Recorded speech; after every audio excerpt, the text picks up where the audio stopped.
So, Madam Speaker, I will start off by saying that I can't believe that every single time we come in here for a general business meeting day, the motion that is put forward by any one of the members of the opposition or the crossbench is changed.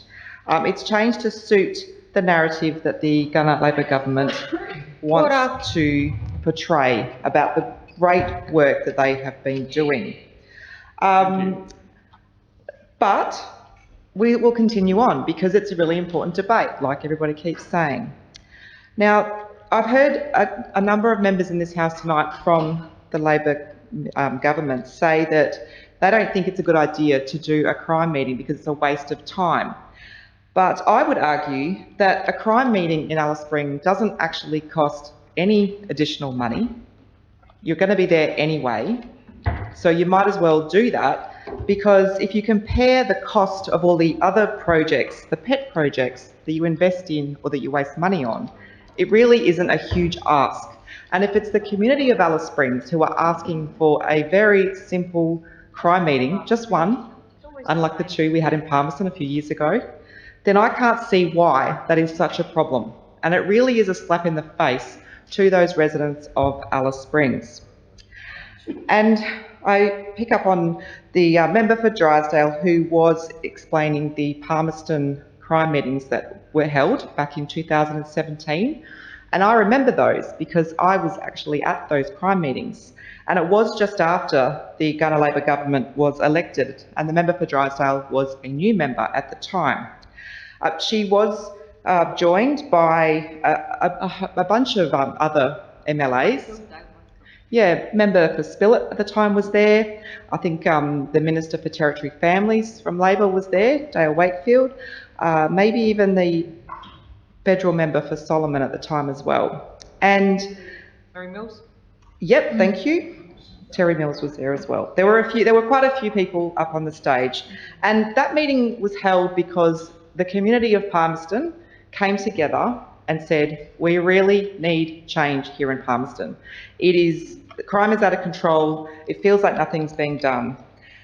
Now, what I remember the most about that meeting was that people felt they were heard. It was incredibly important for them to get that sense of hope that maybe, just maybe, a new government would listen to them.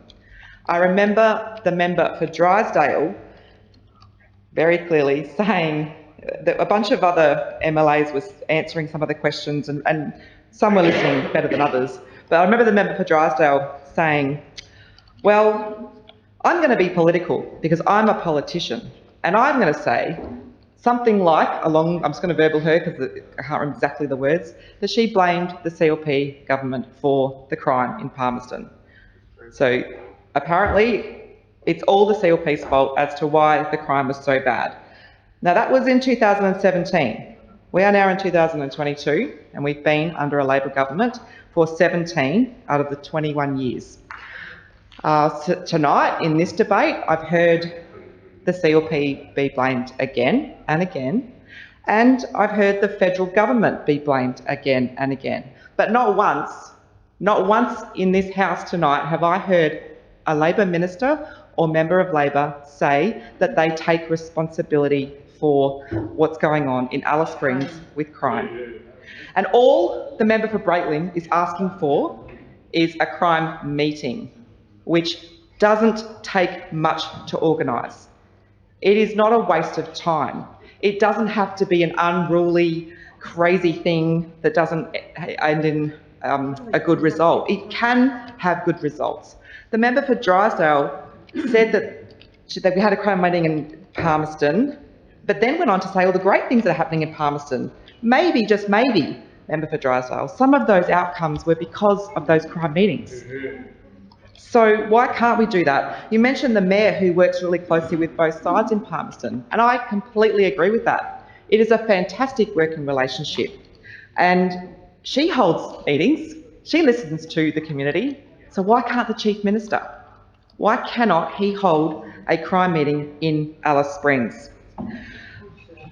I heard the Minister for Territory Families say that we're always negative, we don't have any solutions, and we never talk about what we would do as a government, or something like that, to verbal you. I don't have a copy of the Hansard just yet. So I want to go through a couple of those things that we would do if we were a CLP government. And we talk about these things openly in the public forum. Been waiting. The CLP would address community safety and repeat offending as a first priority. Our number one priority is to put the rights of victims before and above the rights of offenders and provide much better victim support. And I've heard other members in the House tonight talk about the horror of hearing that the Labor-Gunner government paid out $35 million to youth criminals. And yet when you compare that to victims of crime who receive much less in funding. Thank you, Madam Speaker. We have proactively brought our own legislation into this parliament to make breach of bail condition an offence and have a presumption against bail for repeat offenders. That worked last time. This was gunned down by Labor. I'd also fought previously against the watering down of the youth justice legislation, which led to this mess in the first place. We would take back control of youth justice out of Territory families, and we would put it into corrections so that there's proper custodial oversight of offenders. It is clear Territory families is failing, otherwise the statistics wouldn't be where they are. Thank you, Madam Speaker. As I was saying, we would take control of youth justice out of Territory families. Territory families is designed to protect children and to support families. And that obviously is going to prevent crime. But when we have statistics at the alarming rates in which we do, right across the Territory, something is not right. So having youth justice put back into corrections will start to rectify that. And I know that the Minister for Territory Families is not interested in hearing that because she is the expert on everything. And I remember when the member for Mulka tried to put a select committee together to address some of the issues that were happening in Territory families, the Minister for Territory Families stood up and said that her department has been working really hard in this area and that they know best, and all the experts across that field know exactly what they're doing, and they basically voted that select committee down. The police portfolio, one of the most important portfolios that a government can have. That portfolio must sit with the Chief Minister because community safety is the highest of priorities and police resourcing must be sorted out. We have the highest rate of attrition in our police force. They are leaving in droves. And we hear spin and rhetoric about the fact that they're so great and they've got so much training, and that's why the interstate police resources are actually being drained from the Territory. But that's just spin and rhetoric. The fact is that they answered some surveys to say they wouldn't recommend other people work for the police. So that portfolio must sit with the Chief Minister, and a CLP government would make sure that happens. We would create Sentence to a Skill, which is a boot camp to ensure offenders are given the opportunity to learn a skill to get them work ready.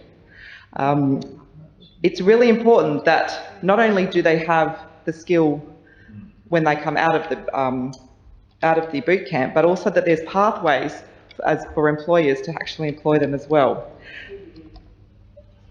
We would tackle alcohol and drug abuse through rehabilitation programs both inside and outside correctional facilities. And we would bring back the truancy officers to clamp down on non-attendance at schools. And we would place mandatory community service back so that there's an immediate consequence for every crime. And we will not raise the criminal age of responsibility or abolish mandatory sentencing. Now, the member for Breitling actually shared some of the stories of conversations and communication he's had with constituents down in Alice Springs. And something struck me that he said, that one of them said they just didn't bother reporting the crimes anymore. And That is an absolute shame, because if we consider what the statistics are now and how they are so much higher than they were a number of years ago, then if people are not reporting, imagine what that actually looks like.